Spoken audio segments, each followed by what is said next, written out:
Buenas tardes, chicas y chicos, ¿sí?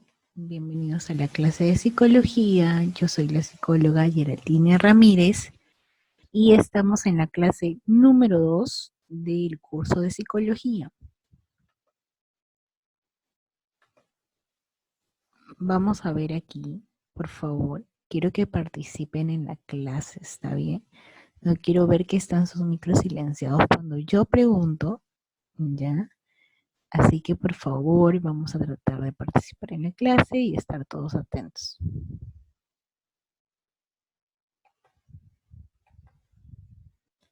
Primero vamos a recordar ya la clase anterior. ¿Qué cosas podemos recordar de la clase anterior? A ver, cuestionémonos. Tratemos de recordar por un minuto qué es lo que vimos en la clase anterior. ¿Sí? ¿Se acuerdan de que hablamos sobre la definición de psicología, que era psicología? Recordemos que aunque su nombre etimológicamente viene de psique, que es el estudio del alma, y logía, estudio, ¿no? Aunque su nombre diga que es el estudio del alma, actualmente la psicología es una ciencia que tiene como objeto de estudio el comportamiento. Ese es uno de los puntos que vimos la semana pasada, el concepto de psicología. Y también los requisitos para que sea considerada una ciencia, ¿se acuerdan?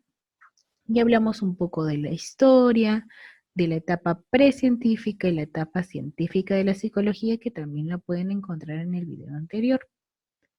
Entonces, hablamos de ese tipo de cosas, ¿no? Y después de que la psicología se vuelve ciencia, recordemos, con Wundt, que forma el primer laboratorio de ciencia, se abren ciertas corrientes. Los estudiosos comienzan a debatir sobre cuál debería ser el objeto de estudio. Bueno, el día de hoy vamos a ver más a profundidad algunas corrientes que son de las más destacadas dentro de la psicología y sus aportes. Empecemos. Las corrientes psicológicas. Después del estructuralismo, el funcionalismo, la reflexología y el conductismo, que vimos la clase pasada, sale en oposición al conductismo una corriente llamada Gestalt, ¿ya? Los dos representantes más resaltantes de esta corriente son Kohler y Kouf, y que dicen que el objeto de la psicología es la percepción. La estudian con el método de la observación y la introspección y aportan una teoría sobre la percepción basada en leyes. Luego tenemos a la corriente del psicoanálisis con el fundador Sigmund Freud, que señala que el objeto de estudio de la psicología debería ser el inconsciente. Otros de sus representantes más conocidos, ¿no? Son Winnicott, Lacan, ¿está bien? Que siguen desarrollando, ¿no? En base a los de Freud y revolucionan el psicoanálisis que se usa hasta estos tiempos como método terapéutico. Dentro de sus aportes está que la conducta que habíamos visto en corrientes anteriores está controlada por nuestro inconsciente. Es una posición que toma el psicoanálisis como corriente. Luego tenemos a la corriente humanista, está centrada en el hombre, uno de sus máximos representantes es Abraham Maslow, ¿sí? Que genera sus necesidades su pirámide de necesidades básicas, y también podemos encontrar a otros representantes muy conocidos como Roger. El objeto de estudio dicen que es el ser humano, y el ser humano que busca, pues busca su equilibrio personal, y el método que utiliza es el terapéutico. Y por último, una de las más nuevas, como dijimos en la clase anterior, es la corriente cognitiva, que busca estudiar los procesos mentales a través del método experimental. Es aquí donde se empieza a centrar la psicología en los estudios, por ejemplo, del pensamiento, de la memoria, de la atención y de la creatividad, por ejemplo. Bueno, vamos a ver más a detalle alguna de esas corrientes, digamos. La Gestalt. La Gestalt, ¿no? Eh, Su nombre viene del alemán, ¿no? Que se puede traducir en ciertas ocasiones como forma, se inicia en Alemania en principios del siglo XX como contraposición a la psicología conductista. Recordemos que la psicología conductista clásica, la clásica decía que frente a un estímulo hay una respuesta determinada. Lo que dice la Gestalt y se opone a esta situación porque dice que no podemos responder frente a un solo estímulo. La persona está frente a muchos estímulos a la vez y lo que percibimos es un conjunto de estímulos, es un todo y es lo que se debería estudiar, la percepción de todo. Lo inicia Wertheimer, ¿ya?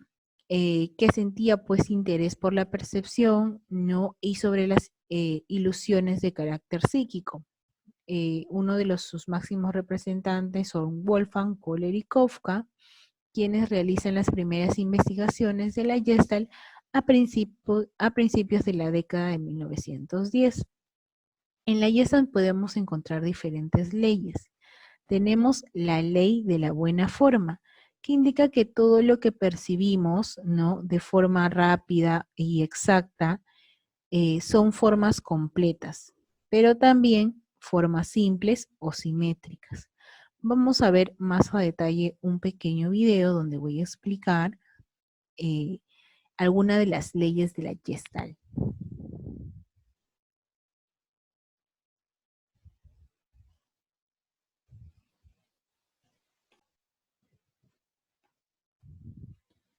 Las leyes de la Gestalt.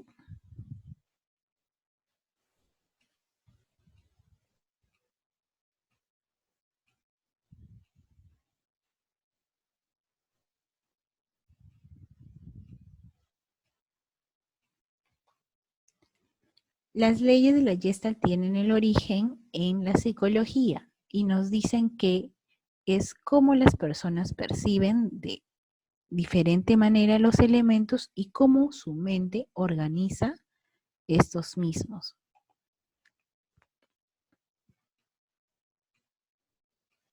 La primera ley es la ley del cierre.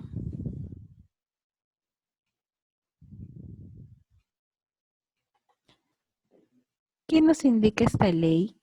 Que percibimos imágenes incompletas o discontinuas y nuestra mente las completa. Por ejemplo, aquí a primera vista, nuestro cerebro verá una botella, pero si nos detenemos a ver de forma adecuada la imagen, nos vamos a dar cuenta que solamente hay una etiqueta y una tapa, ¿cierto? ¿Qué ha hecho nuestra mente? Ha completado la figura de los bordes para ver en ella una botella.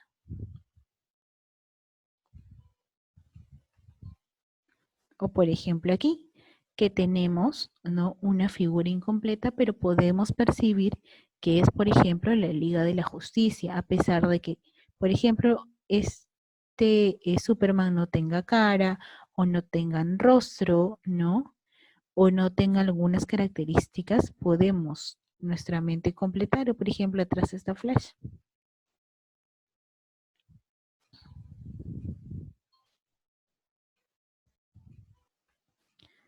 Número 2, ley de proximidad. Cuando una figura u objeto está más cerca de los demás, lo percibimos como una sola unidad.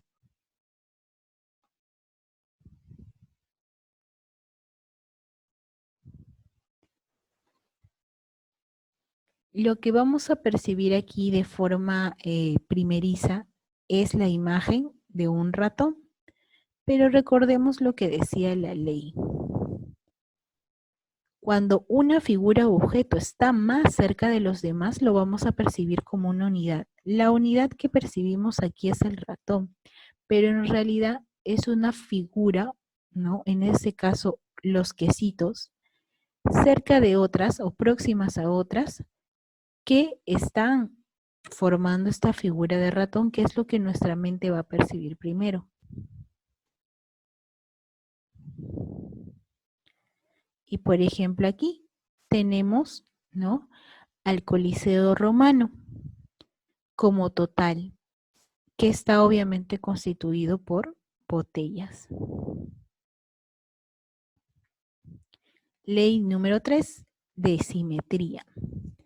A la distancia los objetos se perciben como iguales o como un solo conjunto aun si están divididos. Tenemos, por ejemplo, aquí una botella, ¿no? Que está dividida, pero en realidad no es una botella, es un pasadizo. Pero percibimos todo el conjunto. O por ejemplo aquí, ¿no? Dos estantes con calaveras que nuestro cerebro logra percibir el conjunto en total, el cráneo de la calavera, a pesar de que están divididos por la mitad, ¿no? Y están en diferente tamaño, ¿sí? A diferente altura, nuestro cerebro logra reconocer que es la cara de una calavera. Número 4, ley de continuidad. Los objetos mantienen un patrón o una dirección y tienden a agruparse entre sí.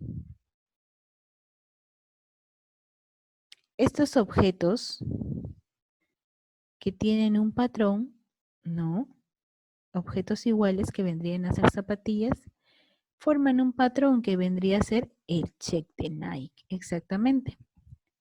Y aquí tenemos a McDonald's y las líneas de cruce peatonal formarían parte de la imagen, ¿no? Simulando las papitas.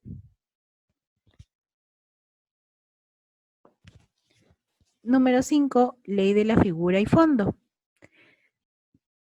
Describe cómo se percibe más una figura que su mismo fondo. Parte de la base de que el cerebro no percibe un objeto como figura o fondo a la vez.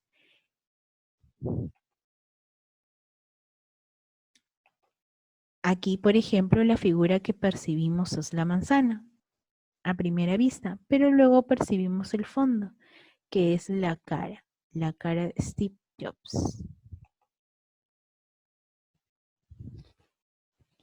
Aquí podemos ver, ¿no? La figura de un señor, de un viejo, pero en el fondo está conformado por otras figuras como el molino, como el Quijote, como las caras, ¿no? Y les invito a analizar qué más pueden encontrar en el fondo.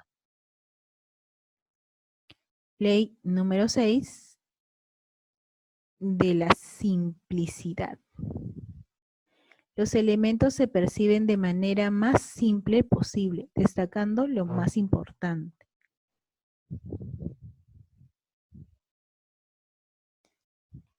En estas figuras lo más simple sería la señal de Wi-Fi, o lo más importante, pero si prestamos atención, en realidad son papitas. O por ejemplo, en esta figura, ¿no? Podremos percibir la cara de un panda, pero son llantas.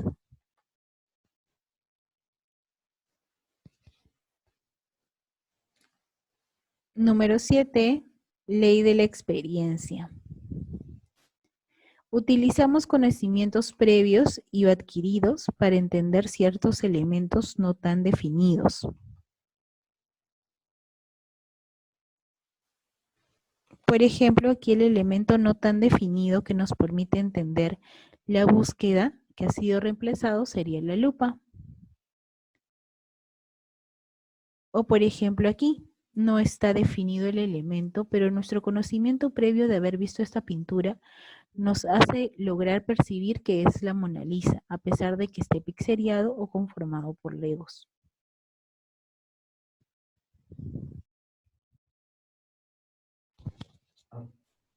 Luego, dentro de otras corrientes muy conocidas, tenemos al psicoanálisis.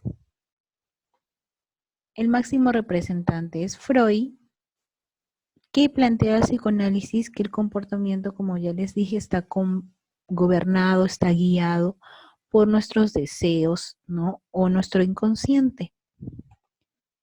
Explica que existen procesos psíquicos inconscientes y que es en ellos donde hay que buscar la explicación de las personalidades en el inconsciente. El método de investigación que plantea el psicoanálisis es un método terapéutico. Consiste en evidenciar la significación del inconsciente, de las palabras, actos, producciones imaginarias, sueños, fantasías, delirios del individuo. Este personaje que vemos aquí es Freud. Vamos a conocer un poco más de él y de su planteamiento. Freud concibe que la personalidad está formada por sistemas opuestos que se encuentran continuamente en conflicto. Estos sistemas serían estos tres. El id, que representa los impulsos psicobiológicos, ¿no? Vendrían a ser, como dije, nuestros deseos, ¿ya? Y desprecia las consideraciones de la realidad y la moralidad. El ego, que sería el consciente, el id, el inconsciente, el ego sería el consciente, que es el sistema que controla nuestras conductas y procura ser racional y realista. Y el superego, que es la moralidad social. Está bien todo lo que tiene que ver con las normas sociales y la ética. Busca eliminar los impulsos y se orienta al logro de prácticas morales ideales. Una de las obras que plantea Freud es la interpretación de los sueños, en la que explica que el argumento para postular un nuevo modelo del inconsciente y desarrolla un método para conseguir acceder al mismo. ¿Está bien? A través de los sueños y también algo que se practica, una práctica en que vamos a encontrar en el psicoanálisis es la hipnosis. Y se empiezan a usar los famosos divanes que podemos ver aquí en la foto, ¿no? Donde las personas cuando van al proceso terapéutico, ¿no? Se echan en este pequeño mueble que es el diván. Freud influye tanto que su hija Ana Freud continúa con los estudios que él realiza y, como dije, influye tanto y hace tanta revolución que el psicoanálisis se sigue estudiando hasta ahora, aunque hay muchos personas que están en contra del psicoanálisis porque indican que el método que utiliza y el método que plantea no va acorde al método científico. Inclusive en estos momentos es considerado una parapsicología. Luego, en el aspecto humanista, lo que podemos resaltar es a Maslow y su pirámide de necesidades. Él habla, ¿no?, que primero debemos cubrir la base, que son nuestras necesidades básicas, lo que nuestro cuerpo necesita, las fisiológicas. En ellas encontramos a la alimentación, el mantenimiento de la salud, la respiración, el descanso y nuestra sexualidad. Luego de que hemos cubierto nuestras necesidades básicas, seguimos con nuestras necesidades de seguridad, de sentirnos seguros. ¿Qué nos permite esto? Por ejemplo, la vivienda, un lugar donde estemos protegidos, un empleo o un ingreso de recursos, ¿ya?, que nos permita, ¿no?, sentirnos seguros y desarrollarnos. Cuando yo tengo estas necesidades completas, mis necesidades siguientes serán las necesidades afectivas o sociales, ya de ser aceptado en un grupo, de tener amigos, de recibir afecto y de intimidad. Siguiendo la pirámide tenemos las necesidades de la autoestima, donde encontramos el reconocimiento de nosotros mismos, el conocernos, el querernos, el aceptarnos a nosotros mismos. Y por último, esta autoestima va a generar una necesidad de autorrealización que está en desarrollar nuestro potencial, ya sea familiar, ya sea profesional, ya sea laboral, de estudios. Está bien el cumplir nuestros sueños y nuestras metas en la vida.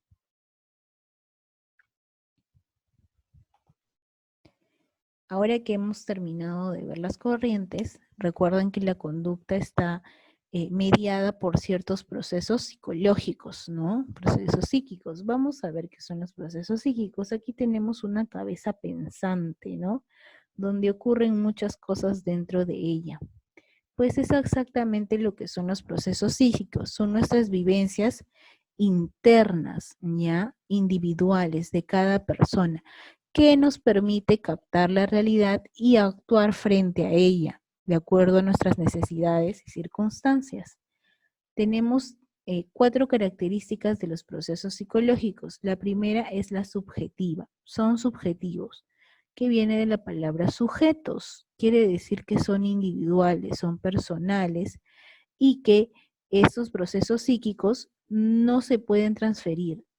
No los puedo pasar a otra persona porque son míos, son propios de mis experiencias. Por ejemplo, nuestros pensamientos o nuestras emociones. Podemos tener pensamientos o emociones similares, pero nunca iguales. Mi pensamiento o lo que yo siento, que esta emoción, siempre va a estar ligada a mi aspecto personal. En número 2 tenemos, la característica número 2 es que tiene una base biológica. Quiere decir que está articulada al sistema nervioso, ¿no? Que viene a ser nuestro cerebro, nuestro cerebelo, nuestra médula, y al sistema endocrino, que está vinculado principalmente, ¿no? O estudia las hormonas. Uno de los ejemplos es la maduración. Aquí podemos aclarar que un niño de 5 años no va a tener los mismos procesos psicológicos que un niño de 14 años, que sería la edad de ustedes, o una persona de 40 años, ¿no? Entonces, influye la maduración. Como tercer punto, tenemos la influencia social y cultural. Recordemos que el ser humano es un ser sociable y definitivamente nuestros procesos van a estar mediados por la sociedad. Y lo que nosotros expresamos también va a ser expresada en un medio. ¿Está bien? Por ejemplo, el aprendizaje. Y como cuarto punto, tenemos, se relacionan entre sí. Los procesos psíquicos están vinculados. ¿Y cuáles son los procesos psíquicos? Los procesos psíquicos son los cognitivos, los afectivos y los volitivos. ¿Ya? Esto lo vamos a ver en la siguiente clase, así que espero que estén muy atentos, ¿sí? Ya hemos visto qué son los procesos psicológicos, cuáles son sus características y vamos a hablar a más detalle de su clasificación en la siguiente clase. ¿Ya? Espero que hayan podido comprender y que si tienen preguntas las puedan realizar en la clase presencial que vamos a tener el siguiente sábado. Recuerden que la tarea del día de hoy es avanzar las páginas del libro 156 y 157 y tomar una foto y subirla al aula virtual. Eso sería todo, chicos y chicas.